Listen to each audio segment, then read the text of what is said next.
Consider for a moment the nature of might, especially in worlds where the arcane isn't some distant art, but it's woven right into the very fabric of weaponry.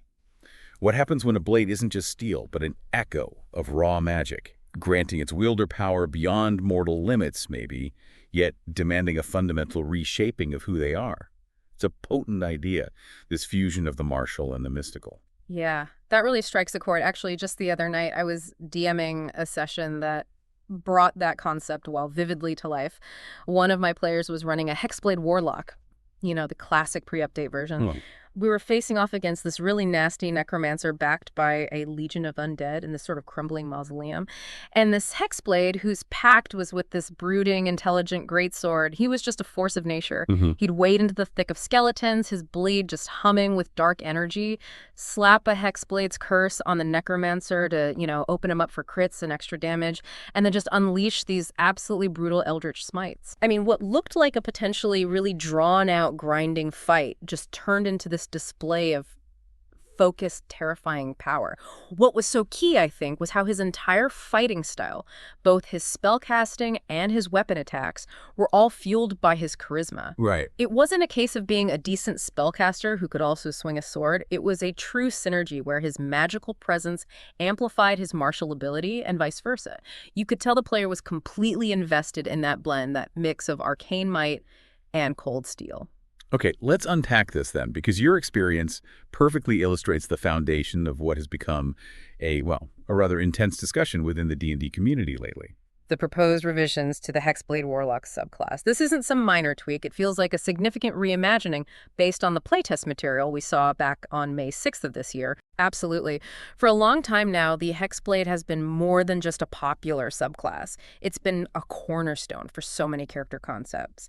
Whether you are looking to maximize your damage output or just love the idea of a warrior bound to a shadowy, magical weapon, the Hexblade offered a compelling and frankly powerful way to play. Right, and it became almost legendary for enabling certain character builds. I'm thinking of the Hexadin, that Paladin Hexblade multiclass, or the Sourcelock and Bard Blade builds, all of which really capitalized on the Hexblade's early potency. It was known for its incredible versatility, especially if you wanted a character who could effectively both cast spells and handle themselves in melee. Precisely. And a lot of that came down to what the original Hexblade granted right at level 1. You immediately got proficiency with medium armor and shields, which made Warlocks significantly more durable right out of the gate. Huge difference. Yeah. You also got proficiency with martial weapons, which opened up a much wider selection of weapon options, but the real linchpin, the core of it, was the Hex Warrior feature. That allowed you to use your charisma modifier for both attack and damage rolls with your chosen weapon. So instead of needing to invest in both strength or dexterity and charisma, you could just focus primarily on your spellcasting stat. Exactly. It really streamlined the character building process for that kind of martial caster hybrid. You weren't spread thin trying to boost multiple ability scores. And then you add Hexblade's Curse on top of that, which gave you a nice bonus to damage, expanded your critical hit range, and even provided a little bit of self-healing when you defeated a cursed enemy. It was a fantastic boost to both your offense and defense. And we can't overlook the powerful synergy with the Pact of the Blade. That particular pact boon, combined with the Eldritch Smite invocation, gave Warlocks access to incredible burst damage, almost, on par with Paladin's Divine Smites. Plus, it made melee-focused cantrips like Booming Blade and Green Flame Blade exceptionally effective. All these elements combined to create a very strong, very front-loaded subclass that was also incredibly appealing for taking just a single level in for other classes looking for a martial edge. And thematically, well, the concept of a pact with a shadowy weapon just resonated with so many players. Now, here's where things take a sharp turn. The 2024 playtest proposes some very significant changes, starting with when you even get access to the subclass features. Instead of that impactful level 1, it's now pushed back to level 3. That single change immediately alters the calculus for anyone considering that one-level multi-class dip for martial proficiency and charisma-based weapon attacks. The Hexblade is no longer designed as a quick power boost for multi-class characters. It's now a more significant investment. That's a key insight, absolutely. And the revisions go much deeper than just the level.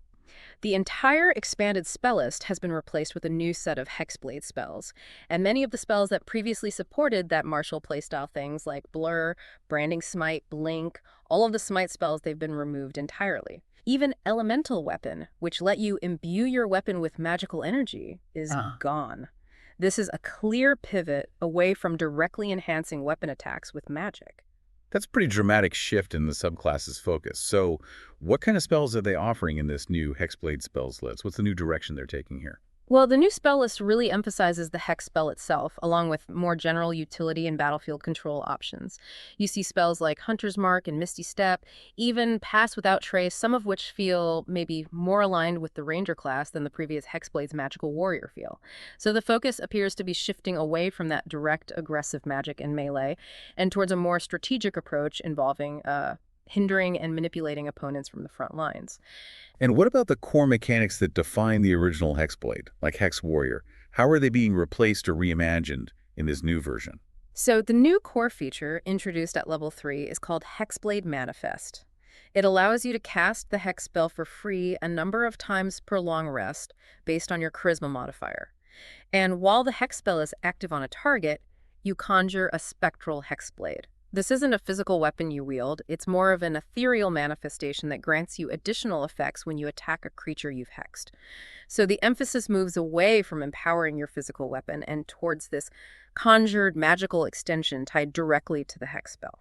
So it's less about making your sword magically potent and more about creating this kind of magical tether to a cursed enemy. What kind of additional effects does this spectral blade provide when you attack a hex target?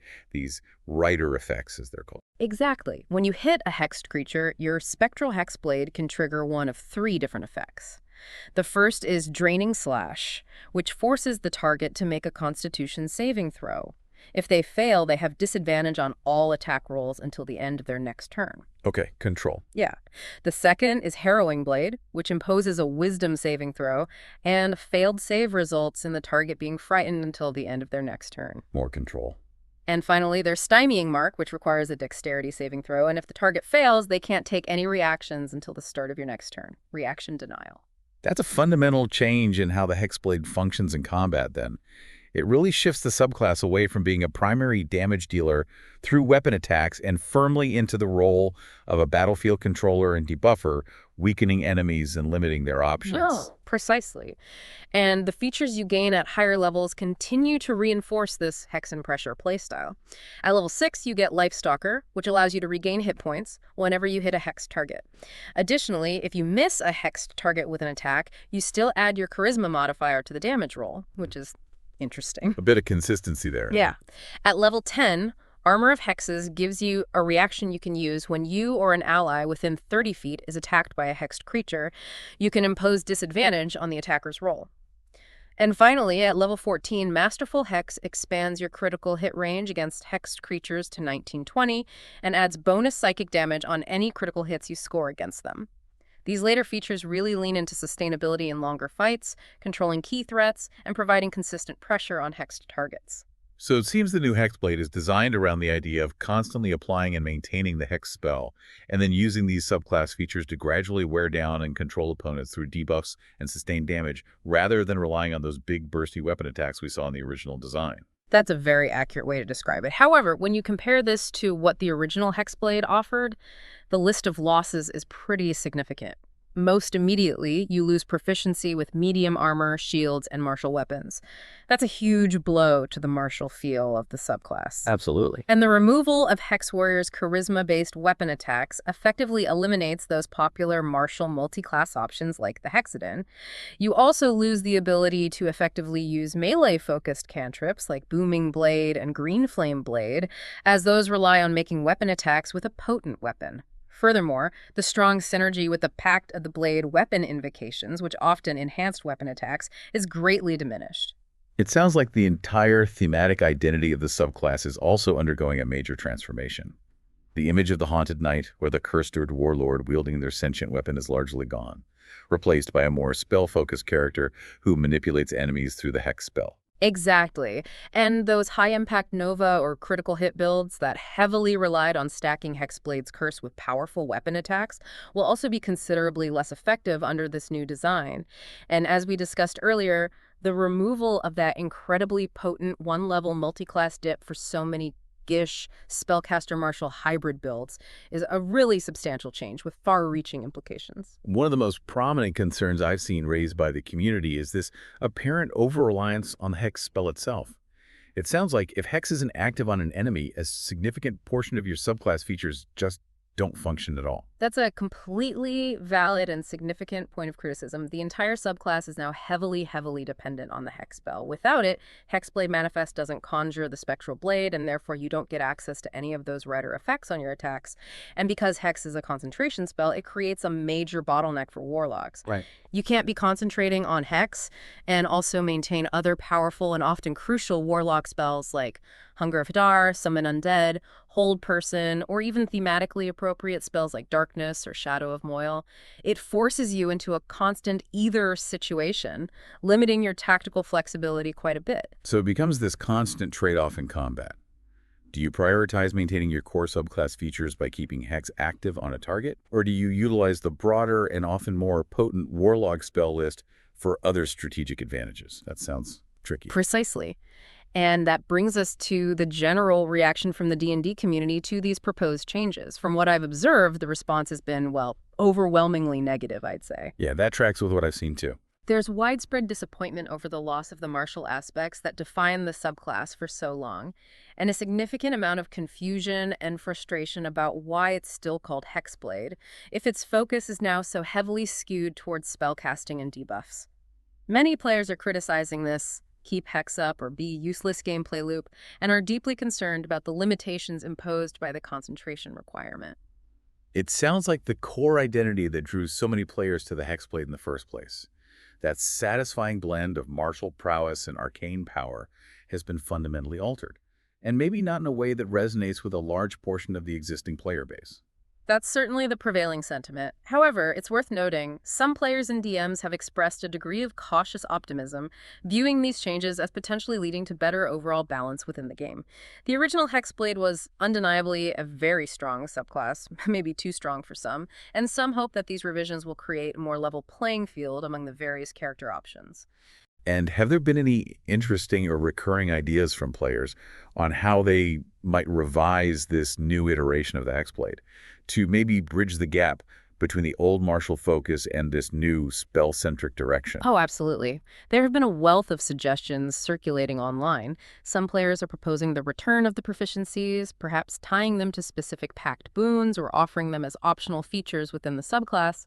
Others have suggested making Hex a non-concentration spell for the Hexblade, maybe, or allowing charisma-based weapon attacks through a specific Pact of the Blade invocation again. Trying to recapture some of that original magic. Exactly. There are also ideas about offering alternate spell lists or even distinct specialization paths within the Hexblade, allowing players to choose whether to lean more into the Hex aspect or a more weapon-focused style. And, of course, there are many calls to reintroduce iconic features like Eldritch Smite in a way that's perhaps more balanced within the new framework. So it seems like the community isn't inherently resistant to change, but rather to the complete removal of the martial identity that was so central to the Hexblade's appeal for so many years. It really does bring us back to that fundamental question. If this new version no longer functions as a true martial arcane hybrid, should it even keep the name Hexblade?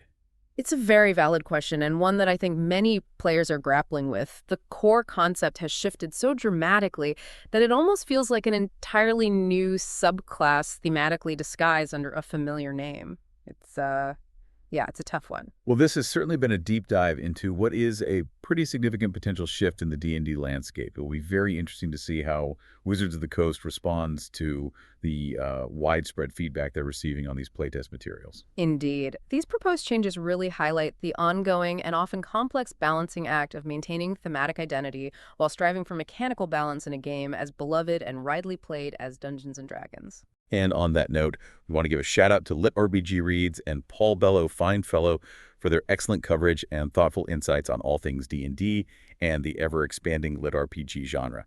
Their analysis is always worth checking out. Absolutely. They provide a really valuable perspective for fans of both tabletop RPGs and immersive fiction. Great stuff. And now we want to hear directly from you, our listeners. What are your initial thoughts on these proposed Hexblade revisions? Are you disappointed to see the martial aspects diminished, or are you perhaps intrigued by this new, more spell-focused direction? Head down to the comment section below and share your opinions. We're genuinely curious to see what you think about this significant potential change to a beloved D&D subclass.